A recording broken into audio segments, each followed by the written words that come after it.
بسم اللہ الرحمن الرحیم ناظرین، پروگرام کرنٹ افیئر کے ساتھ آپ کا میزبان سید آصف علی حمدانی حاضر خدمت ہے۔ ناظرین، اس وقت سیلاب کی تباہ کاریاں جو ہیں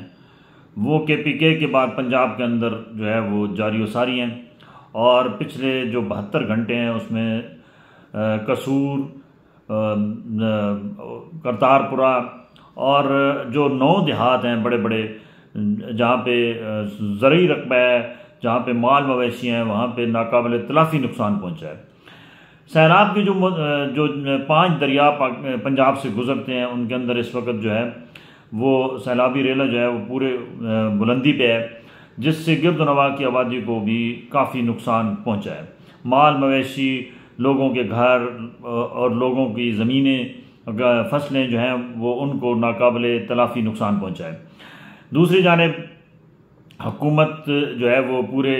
آرمی کے ساتھ مل کے پنجاب حکومت جو ہے وہ لوگوں کی بحالی کے لیے اگرچہ کوششیں کر رہی ہے، لیکن وہ ناکافی ہیں کیونکہ یہ نقصان بہت بڑا ہے، اور جو یہاں پہ جو بحالی ہے متاثرین کی یا ان کی جو مدد ہے وہ بہت کم ہے۔ کئی گنا ایک بندے کا جو اس کو مدد مل رہی ہے اس سے کئی گنا اس کا نقصان ہو چکا ہے، اور اس کے قیمتی جان و مال جو ہے وہ پانی بہا کے لے گئے۔ یہ اللہ کی طرف سے ہمیں بار بار جھنجھوڑا بھی جا رہا ہے، لیکن ہم اس قدر جو ہے وہ بے حس ہو چکے ہیں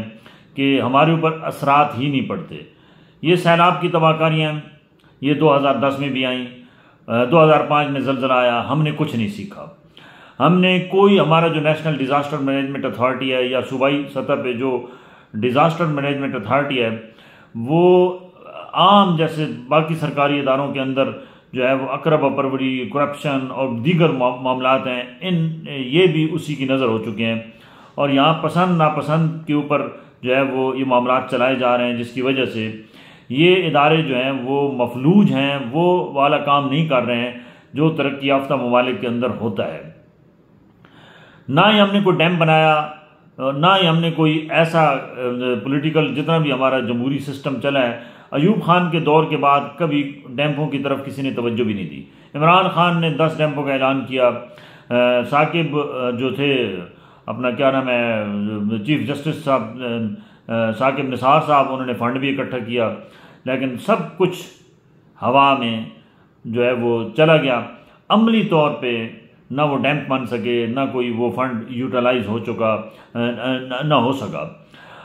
موجودہ حکومت کو اب اس طرف توجہ دینی ہوگی، کیونکہ یہ بڑی پولیٹیکل جماعتوں کی حکومت ہے، کیونکہ یہ باریاں لے کر آتے رہے ہیں ماضی میں، اب بھی یہ اکٹھے ہو کے آئے ہیں، تو اب ان دونوں یہ مورد الزام ہیں، ان کے ٹھہریں گے اگر انہوں نے کام نہ کیا، کیونکہ یہ ایک طرف کہتے ہیں کہ ہم ڈیم بنائیں گے، تو دوسری جانب ایک صوبہ کہتا ہے جی کہ ہم، 2 صوبے کہتے ہیں ہم بنانے نہیں دیں گے۔ سندھ اور KPK نے ہمیشہ کالا باغ ڈیم کی مخالفت کی۔ آپ کالا باغ ڈیم کا نام ختم کر کے کوئی نیلا باغ رکھ لیں، کوئی پیلا باغ رکھ لیں، لیکن خدا کے لیے یہ جو ہے یہ سلسلہ اب رکنا چاہیے۔ یہ زمینی حقائق کو مد نظر رکھیں کہ اس وقت پاکستان کو جو ہے وہ اندرونی خلفشار کے ساتھ ساتھ قدرتی آفات کا بھی سامنا ہے، اور بڑے وسیع پیمانے پہ ہے، اور جو بھارتی آبی جارحیت ہے اس کا مقابلہ صرف اور صرف آپ ڈیم بنا کے کر سکتے ہیں۔ آپ گپ شپ میں، یا اب توپوں کی جنگ نہیں ہے، اب جنگ جو ہے وہ ٹیکنالوجی کی ہے، اب وہ جنگ جو ہے وہ دماغوں کی ہے، کیونکہ آپ نے ٹیکنالوجی سے تو انڈیا کو مات دے دی، لیکن انڈیا نے اپنا آبی جارحیت یعنی آبی جنگ کے ذریعے اس نے آپ کے اوپر پانی چھوڑا، اور آپ کے اندر اتنی کیپیسٹی نہیں ہے کہ آپ اس پانی کو برداشت کر سکتے، اور آپ کی آبادیاں زیر آب آ گئیں، آپ کی کاشت کا جو رقبہ ہے وہ زیر آب آ گیا، آپ کو ناقابل تلافی نقصان پہنچا ہے جس کا ازالہ کرنا بہت مشکل ہے۔ موجودہ حکومت بھی وہی روایتی طور پہ کام کر رہی ہے جو سابقہ حکومتیں کرتی رہی ہیں۔ مشرف کی گورنمنٹ میں جو ہے وہ پوری دنیا سے فنڈ اکٹھا کیا گیا، لیکن ڈیمپ کی طرف کسی نے توجہ نہیں دی۔ دوسری سب سے بڑی وجہ جو ہے وہ تباہ کاری کی وہ ہے آپ کے قیمتی پہاڑوں کو ہم بے دریغ ان کا قتل عام کر رہے ہیں۔ وہاں درخت کاٹنے کے لیے پورے مافیاز اور حکومتوں کے مافیاز اور خاندانوں کے مافیاز جو ہیں وہ سرگرم عمل ہیں، اور اربوں کروڑوں روپے کے درخت جو ہیں وہ ہم نے بیچ ڈالے ہیں، اور وہ زر مبادلہ ہم نے بیرون ملک بھیج دیے۔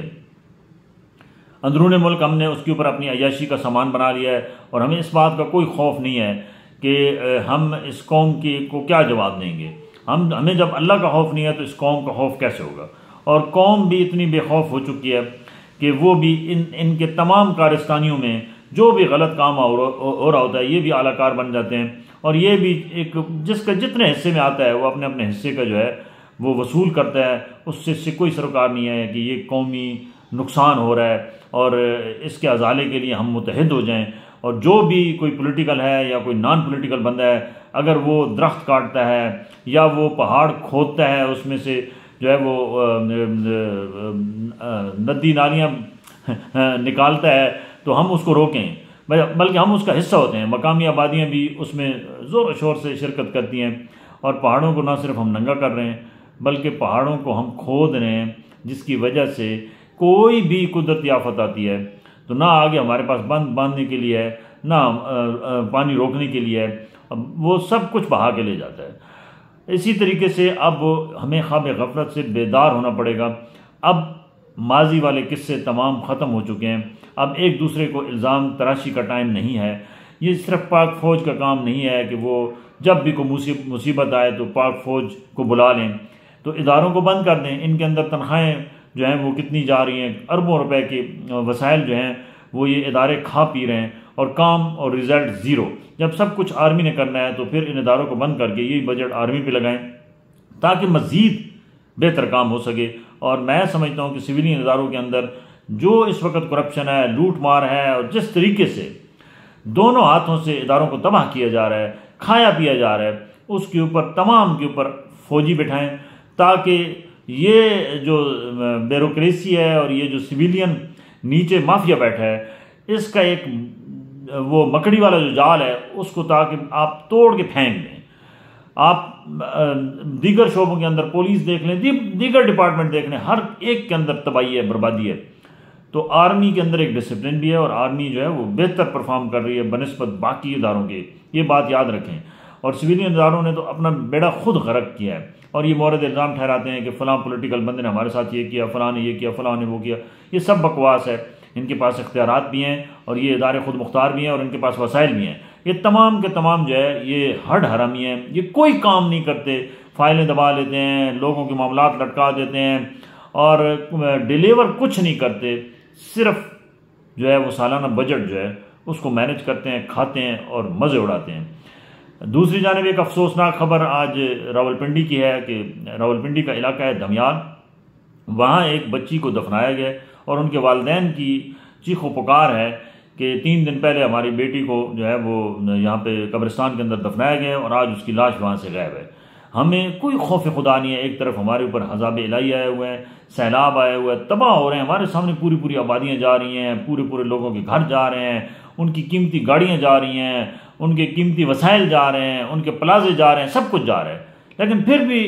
ہمارے اندر خوف خدا اس قدر ختم ہو چکا ہے کہ ہم ذلیل ترین جو ہے ہماری ذہنیت ہے وہ عیاں ہو رہی ہے کہ اس بچی کی، اس کو قبر سے بھی اس کی جو ہے وہ لاش نکال کے لے گئے۔ اس قسم کے جو گھنونے جرم کرنے والے ہیں ان کو چوکوں کے اندر کھڑا کر کے گولی ماریں، یہ اس مسئلے کا حل ہے، کیونکہ ہماری عدالتیں جو ہیں وہ انصاف اگر فراہم کرتی تو آج حالات یہ نہ ہوتے، اس طریقے سے کسی کی جرت نہ ہوتی کہ وہ جرائم کرتا اور اس گھنونی اس قسم کے جو ہے وہ